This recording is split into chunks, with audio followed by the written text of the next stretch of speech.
Our next speaker is Aruni Kashyap. I've had the delight to read Aruni's work, especially his writing on daffodils and their import in a formerly colonized location. Aruni Kashyap is a bilingual writer and translator.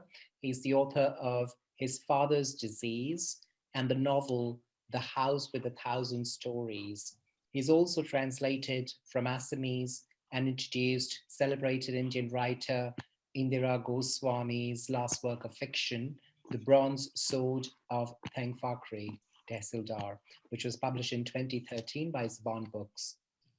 He won the Charles Wallace India Trust Scholarship for Creative Writing to the University of Edinburgh, and his poetry collection, There Is No Good Time for Bad News, was a finalist for the 2018 Marsh Hawk Press Poetry Prize and 2018 Four-Way Books Levi's Award in Poetry. His short stories, poems, and essays have appeared in Catapult, Bitch Media, the Boston Review, Electric Literature, the Oxford Anthology of Writings from Northeast, the Kenyon Review, the New York Times, the Guardian, UK, and others. He is an assistant professor of creative writing at the University of Georgia, Athens. He also writes in Assamese, and his first Assamese novel is, and I will not pronounce the way it is, he'll probably tell you what the title is. I cannot pronounce it. It was published in 2019. So thank you so much, Aruni, for being with us. Over to you. Thank you, Sandeep. Because you have asked me, my Assamese novel is pronounced as Noikon Etia Duroit, which means the river is now far away. Sandeep, may I just confirm how much time do I have? Is it 7 or 10 minutes? Take your time, 10 minutes. Okay, all right, okay. Thank you so much for inviting me today. And it's such an absolute pleasure to be part of this conversation. Thank you so much to participate in this Decolonizing Sexualities Network Conference 2021. This topic is, of course, very close to my heart. And a lot of what I wanted to say was actually outlined by our esteemed honorable panelists. And I'm really grateful for putting this in context. So my talk becomes much more easier now, actually, because she said in a much more eloquent way what I wanted to say. My talk is titled Sex, Sedition, and Storytelling. But before I go ahead and elaborate on what I wanted to say, I finally want to thank Dr. Sandeep Bakshi for reaching out to me and inviting me here. But I want to also contextualize where my research and creative writing has roots in before I go ahead and say what I have to say. This is also a very important part of what I'm trying to outline.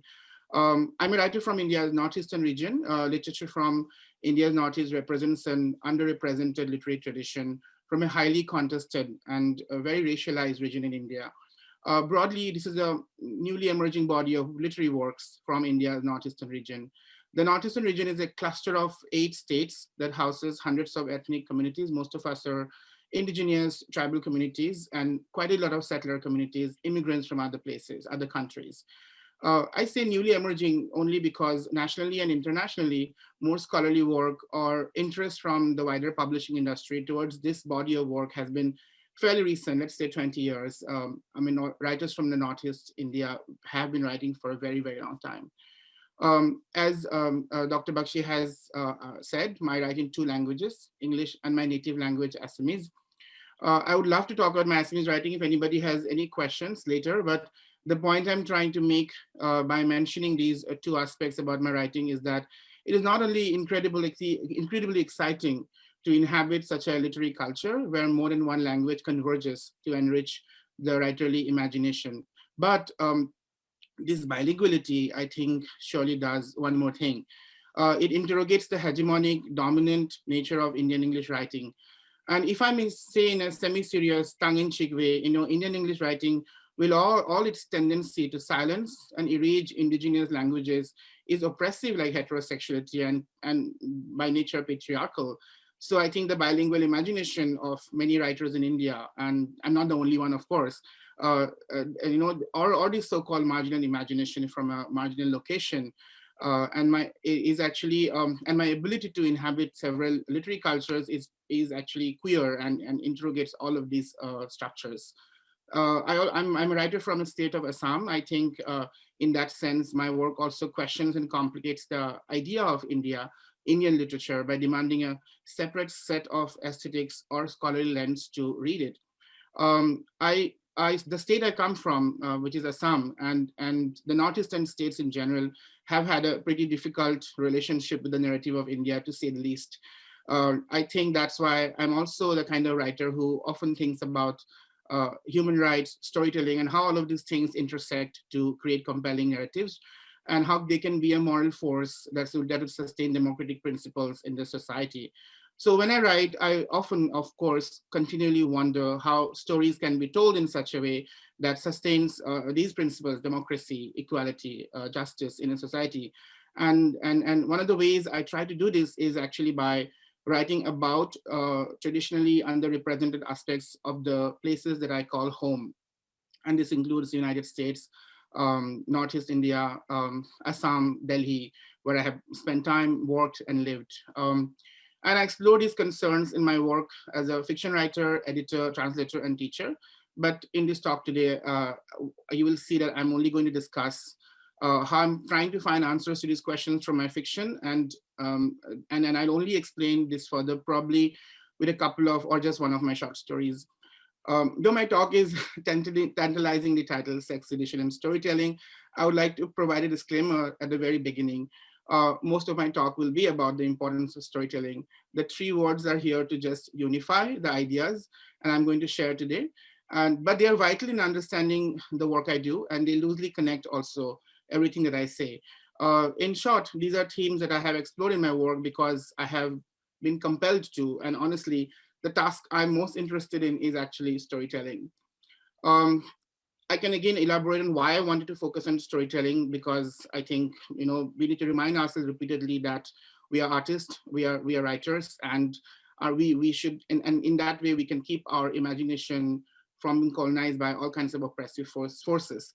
Um, but I wanted to talk quickly come to 2014 when I actually graduated from university and I started working at a university in India. It was located in a small city. It was a lovely university, but not the best for people who are single and who use GPS-enabled dating apps such as Tinder or Grindr. Uh, 2014 was also the year when, for the first time in India's history, as we all know now, the Hindu fundamentalist political party came to power. And I had lived in Minnesota for several years before this. And after freezing for 3 years in Minnesota, I was looking for a peaceful stay in India, hoping to finish a historical magic realist novel about my grandfather. But the next 3 years were anything but peaceful. And my next project, His Father's Disease, is a collection of stories, is a product of I think, is a byproduct or product of these turbulent times. His Father's Disease is a collection of stories set in India and the United States about a community of people that have been brutalized and displaced by the violence of long drawn insurgency. The Indian government has suppressed many such insurgencies through widespread human rights violations. I wanted to write about people caught in the middle of it, but in a way that isn't confrontational, like many political works that I see very often. Hence, the metaphor of disease that runs through the stories, the disease of racism, homophobia, sexism, a disease, and the metaphor of a disease state that doesn't grant equal humanity to the minorities and the poor and the underprivileged. I want to discuss my title story a little bit. And I think if I have time, I can discuss another story. The title story, His Father's Disease, is perhaps a little ironic title.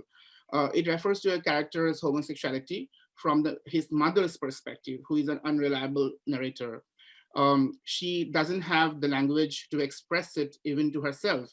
And I think this, I was very fascinated in the first talk uh, because in rural spaces that I know in Assam, homosexual behavior is accepted and actually accepted and rejected, but it is also, they don't have the language to express it. There are words that are very formal and borrowed from Sanskrit that people would rarely use actually in rural places where dialects are used.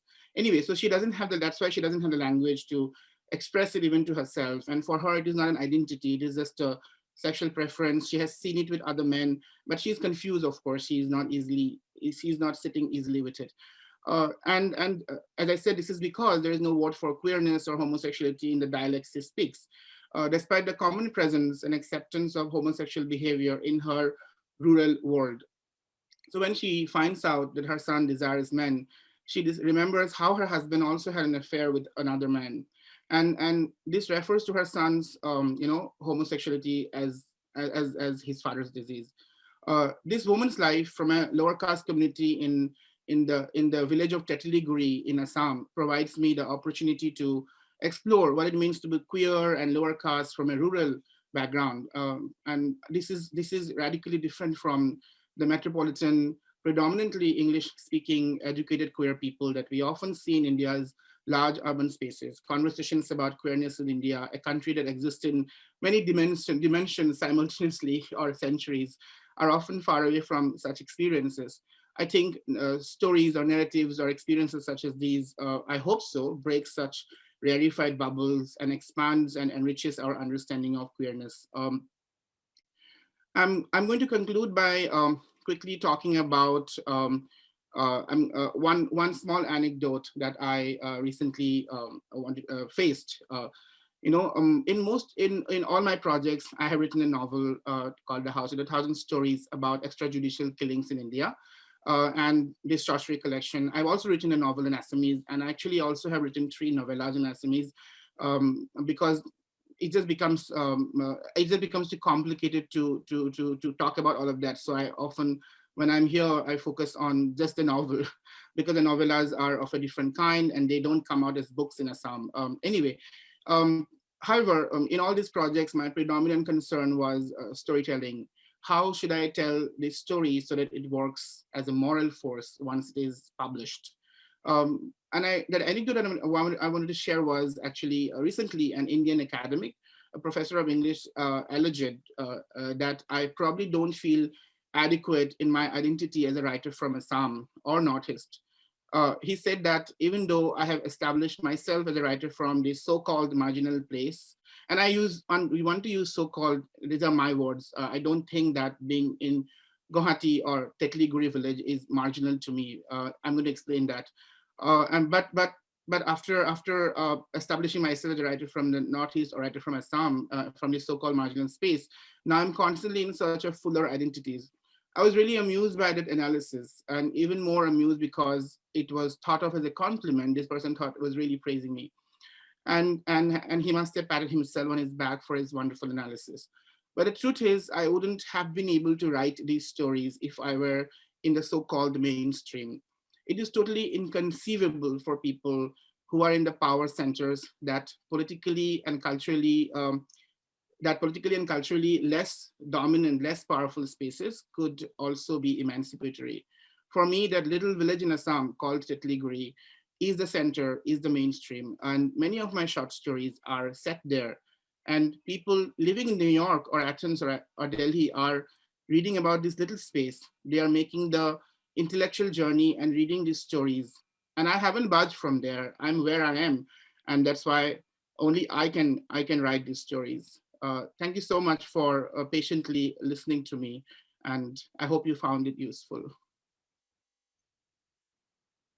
We did. Thank you. Thank you so much for this wonderful presentation. And of course, Tetliguri is the mainstream for you, and nobody else can say otherwise.